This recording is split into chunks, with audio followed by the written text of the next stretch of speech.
Assalamualaikum warahmatullahi wabarakatuh. Salam santri sampai mati. Kita tidak pernah tahu persis hal yang terjadi pada kita itu musibah atau nikmat. Tapi dibalik itu semua pasti ada hikmah. Simak penjelasan lengkapnya berikut ini. Semoga bermanfaat, semoga barokah.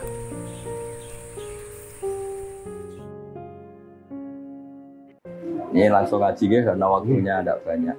Jadi ini kitab-kitab yang saya baca ini, diantaranya itu ada penjelasan tentang musibah. Musibah itu dari kata sesuatu yang mengenai kamu. Kemudian identik dengan makna yang tidak menyenangkan.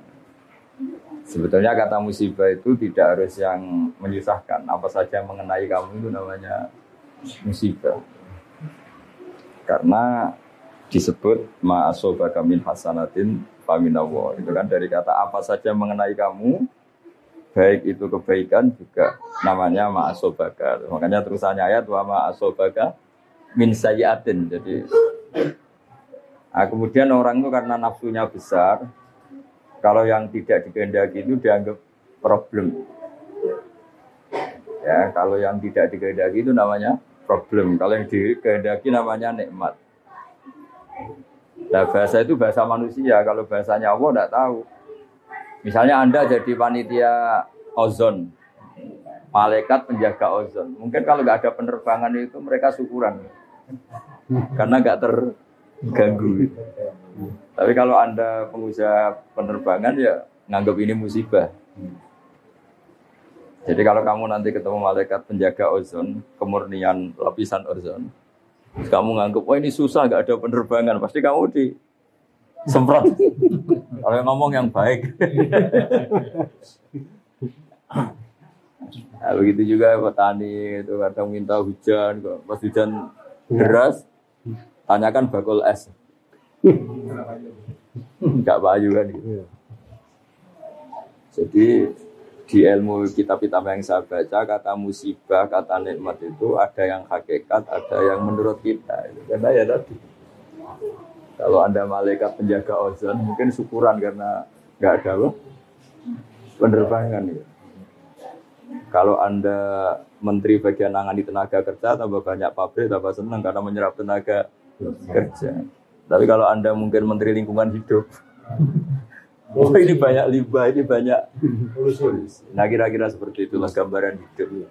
Kalau Pak Bejo jadi rektor, kata kroninya ya alhamdulillah, kata musuhnya ya ini musibah. Alhamdulillah guys. Jadi pola-pola sosial itu. Ini mau pemilihan ini. Artinya kalau kita pakai bahasa manusia kan selalu gitu, ada subjektivitas, ada nisbi, ada. Lalu gunanya ngaji sama kiai ya tadi orang dilatih pakai bahasanya Allah. Ya bahasanya Allah tadi ya kita tidak tahu persisnya ini nikmat apa musibah, tapi di balik itu ada hikmahnya, itu sudah dekati bahasa ketuhanan karena apa? Ya tidak mengklaim. Saya sering guyon, meskipun tuh guyon tapi tak ilmu nih. Misalnya tadi kamu ada pasangan nganten baru yang baru harmonisnya itu. Orang mesti bilang alhamdulillah harmonis. Tanyakan ibunya, itu mulai lupa daratan, lupa ibunya, lupa keluarganya. Kalau harmonis sama istri itu pasti. Jadi kalau ada pasangan harmonis, tanyakan ibunya. Menantu jenengan baik enggak? Oh, ngurus ibu jone tok lali wong tuwa. Atau tanyakan temannya.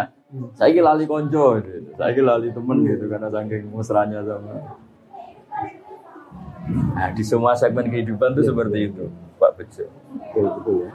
Sehingga agama itu mengajarkan bahasa-bahasa sakral yang tidak lekang oleh waktu. Yaitu misalnya baca Subhanallah, Maha Suci Allah, Alhamdulillah, Subhana Rabbiyal Azim. Karena bahasa manusia itu tidak pernah sempurna. Yang sempurna itu bahasa ajarannya Allah. Kalau itu kan permanen, keadaan apapun ya Allah itu Maha Suci. Keadaan apapun ya Alhamdulillah. Keadaan apapun Allahu Akbar. Sekali kamu kerana manusia itu ruwet. Ya, tadi misalnya kalau sebuah negara itu makmurnya orang taat untuk ke masjid, makmurnya orang nakal. Mesti ke tempat-tempat maksiat. Jadi kalau kamu berdoa makmur, untuk siapa? Dan ukurannya dipakai untuk apa? Kamu dapat uang banyak, alhamdulillah. Kalau orang baik, uang banyak pikirannya ya untuk nafkahi anak istri, bangun masjid. Nah, kalau orang nakal kan nanti pikirannya macam-macam. Mungkin ingin judi, ingin booking siapa, atau untuk kepentingan apa. Ya di sini ini baiknya agama. Agama datang untuk manusia. Terus ada ketentuan halal haram, ketentuan melawan hawa nafsu, ketentuan mengelola nafsu, ketentuan meminimalkan nafsu.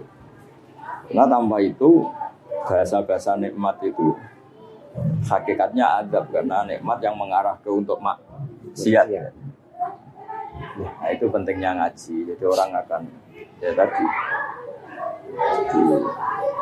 Kalau kamu punya toko sedang laris-larisnya, tanyakan toko rivalnya. Saya ini sepi laris wae Pak Bejo. Toko pesaing. Iya. Tapi nanti yang sedang tidak laris jangan katakan terus jatuh, tidak juga. Baru kayak laris, wes bergaya loro kabeh, tak ibadah wae. Nah, hal-hal seperti ini itu harus diperhatikan supaya orang itu menilai yang dialami tidak pakai ukuran nafsu tapi ukuran menurut Allah Subhanahu wa taala, ma'indahu. Jadi menilai, makanya disebut wal baqiyatu sholihat. Baqiyat itu sesuatu yang abadi, sholihat itu yang bagus. Makanya disebut kalimat thayyibah itu subhanallah bihamdi la ilaha illallah, itu kalimat itu permanen. Tapi kalau kalimat manusia itu tidak permanen.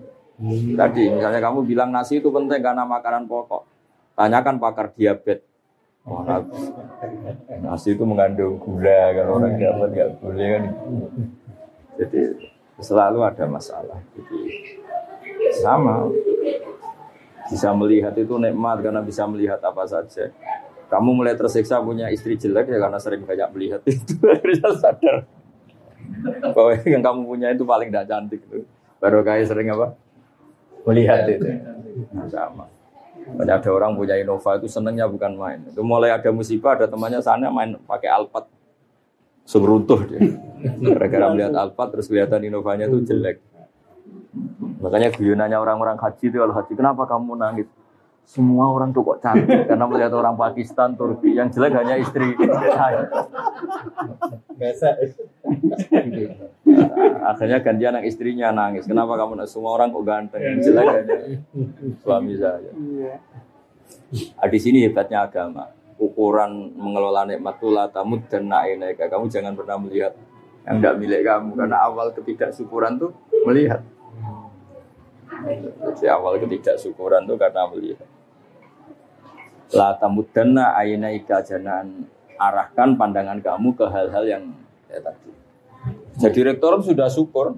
Nanti kalau ketemu menteri terus dididing-didingi, dikandang-kandani itu. Boleh kok jateh diamu itu. Betul.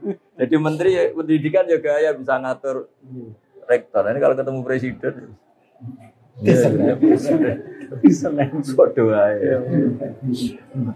Nah, nanti jadi presiden juga ya, tapi nanti kalau ada Indonesia ada nggak benernya, ada miskinnya juga munggu salah-salahan. Tok. Sebenarnya semuanya juga ada problem itu. Nah, tapi kalau kita melihatnya dengan ketentuan Allah, rektor itu amanah, presiden itu amanah, menteri itu amanah. Saya pernah didatangin seorang menteri, juga pernah didatangin orang-orang top. Gus, saya ini jabat top, ini gimana? Ya saya bilang, kalau itu mas'uliyah, tanggung jawab, maka itu ibadah. Tapi kalau kamu rofahiyah, dipakai hura-hura itu ya maksiat. Insya Allah tanggung jawab. Karena tanggung jawab kan malah memperbesar ganjaran kan. Kalau kamu sebelum rektor kan kebaikan kamu terbatas di teman kos, teman relasi. Tapi kalau jadi rektor kan satu uni sula.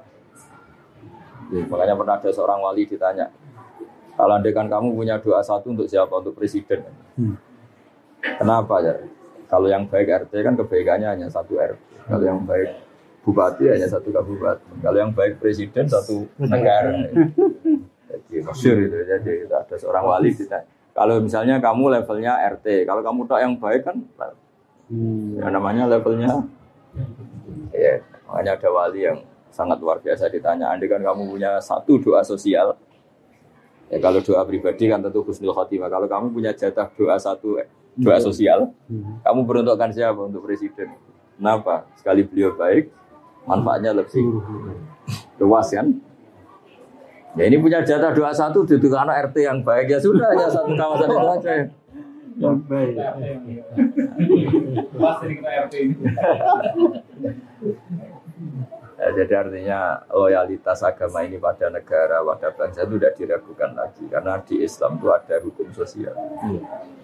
Nah, cuma bedanya orang wali sama ndak. Wali itu kan nganggap musibah itu dianggap awal kebaikan karena terus orang kembali ke Allah. Dulu itu orang nggak takut mati.